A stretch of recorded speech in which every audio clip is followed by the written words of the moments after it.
Hi అండి, welcome back to Rahmat kitchen. ఈరోజు super టేస్టీగా ఉండే మునక్కాయ ఫ్రై చేసుకుందామండి. మనం ఈ వీడియోలోకి వెళ్ళే ముందుగా నా ఛానల్ని గట్టిగా లైక్ చేయండి, సబ్స్క్రైబ్ చేయండి, మీ ఫ్రెండ్స్ అండ్ ఫ్యామిలీ మెంబర్స్కి షేర్ చేయండి. ఇప్పుడు మనం ఇలా మునక్కాయలని తీసుకొని శుభ్రంగా కడిగేసుకున్నాక చిన్న చిన్న ముక్కల్లాగా చేసుకొని ఇలా మీడియం సైజ్ ముక్కలు. ఇప్పుడు దీని మీదే తొక్క ఉంటుంది కదా, అది మొత్తం తీసేయాలి.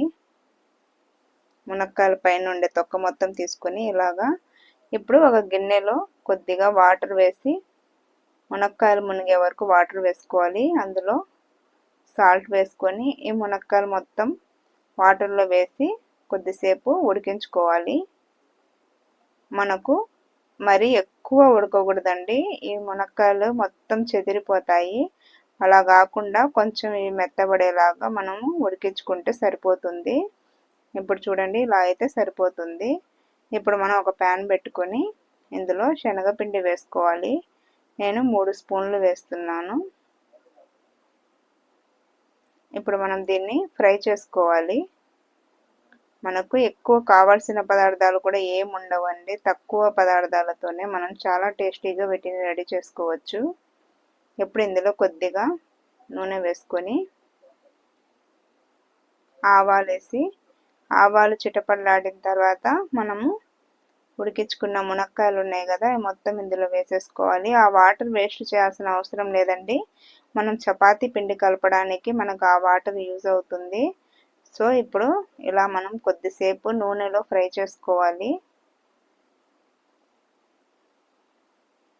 ఇప్పుడు రుచికి సరిపడా ఉప్పు వేసుకోవాలి.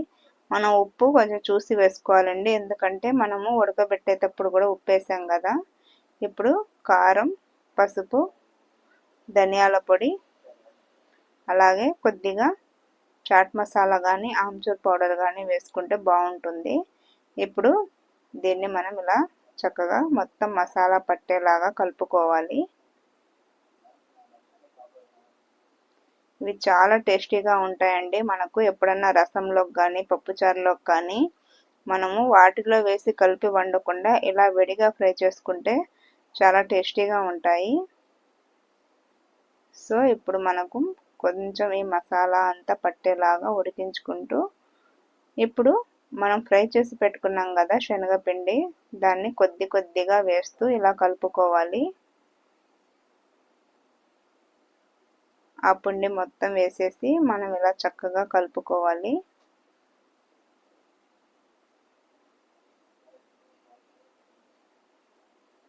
ఇప్పుడు కొద్దిగా మనం వాటర్ చల్లుకుంటూ కలుపుకోవాలండి, ఎందుకంటే ఆ మసాలా మొత్తము ముక్కలకి పట్టేస్తుంది. సో అందుకని కొద్ది కొద్దిగా ఇలా వాటర్ చల్లుతూ మనం కలుపుకుంటే సరిపోతుంది.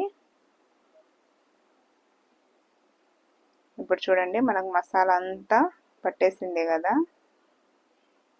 ఇలా అయితే సరిపోతుంది. ఇప్పుడు మనము ఒక 2 నిమిషాలు దమ్ పెట్టుకుంటే మనకు మసాలా మునక్కాయ ఫ్రై అయితే రెడీ అయిపోయింది. సో టేస్టీగా మీరు కూడా తప్పకుండా ట్రై చేయండి. ఓకేనండి, నా ఛానల్ని గట్టిగా లైక్ చేయండి, సబ్స్క్రైబ్ చేయండి, మీ ఫ్రెండ్స్ అండ్ ఫ్యామిలీ మెంబర్స్కి షేర్ చేయడం మాత్రం అస్సలు మర్చిపోవద్దు. ఓకేనండి, బాయ్.